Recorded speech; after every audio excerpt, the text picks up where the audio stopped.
Hi, I'm Bert True with the law firm True & Associates. We make the whole world say, this is my song. Associates. Our legal system is an adversarial to the big guy who takes away, and that they shouldn't have to pay very much.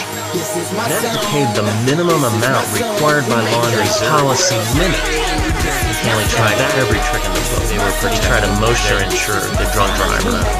All you have to do is ask yourself one question. Hey, how do they make money?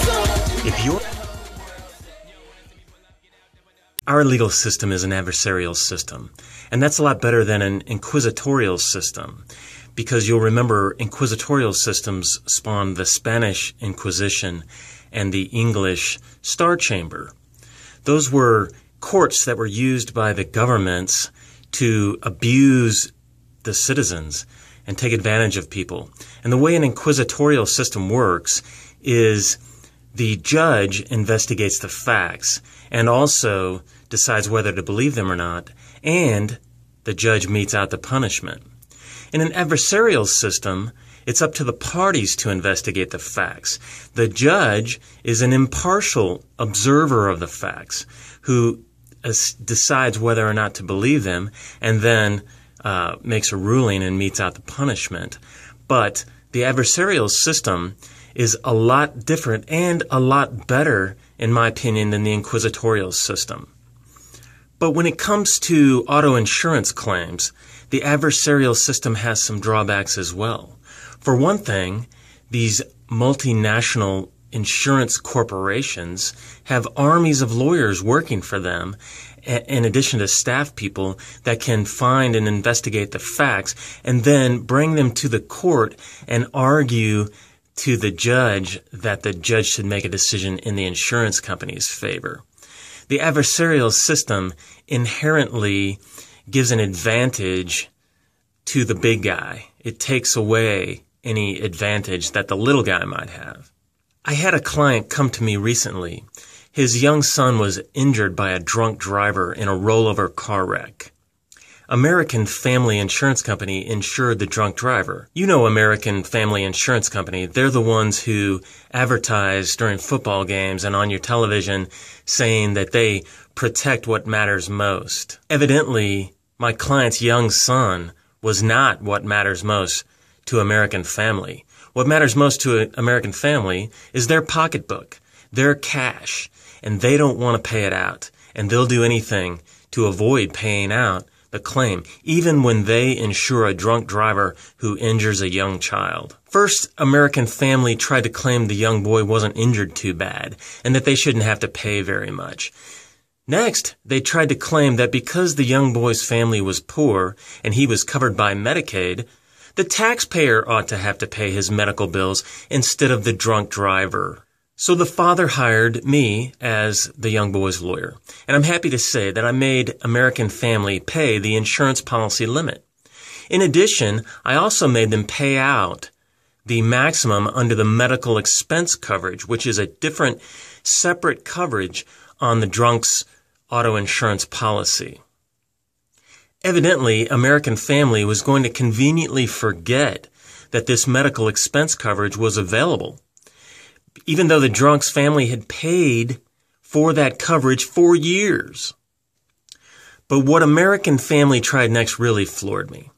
They tried to claim that they did not have to pay out the insurance policy limit, even though it was the minimum amount that's required by law in Missouri. They said that they didn't have to pay the minimum amount required by law in Missouri because they had paid out already under the medical expense portion. In other words, they claimed that they were entitled to set off their medical expense payment against the actual bodily injury policy limit. And that is absolutely prohibited by Missouri law. I've seen insurance companies try to pay as little as possible to get away with getting a release on a claim without paying too much money. I see them do it every day. But what I don't see is companies taking a position that absolutely violates the law. I don't see that on a daily basis. So I did what any good lawyer would do. I took them to court. We litigated this case for quite a long time. American Family tried every trick in the book. They tried a motion to transfer venue to another court that they liked better than the one where the case was on file. They tried various arguments to the judge to get the case dismissed. And they tried their usual obfuscation and delay tactics to avoid, when they do have to pay, to make it take longer, because obviously they're earning interest on that money that they're eventually going to have to pay. And then, when it came down to it, right before the judge made a decision, then they said, oh, we'll withdraw our claim. We'll withdraw our claim for set-off. Translation: we'll withdraw our claim for set-off because we know we're going to lose. So eventually, I made American Family pay the maximum under the policy for the bodily injury coverage and the maximum under the policy for the medical expense coverage. Now, you might say, well, maybe they were protecting their insured, the drunk driver. Really? But I would expect that the drunk driver, who paid insurance premiums to American Family for years and years, would prefer that they go ahead and settle his claim, the claim against him, without him being sued, dragged to court, and publicly shown to be drunk. The adversarial system is a lot better than the inquisitorial system. There is no doubt. But it does allow big insurance companies with armies of lawyers to take advantage of the little guy. So what can you do to protect yourself? You can contact a lawyer about your case. My law firm will give you a consultation without charge. So there's no risk. You can call and talk to a lawyer and get their opinion on your case. And what I'll do for people that call me is I'll tell them how I think the insurance company is taking advantage of them. I know the insurance company is taking advantage of them, and I will try to figure out how they're going to do it.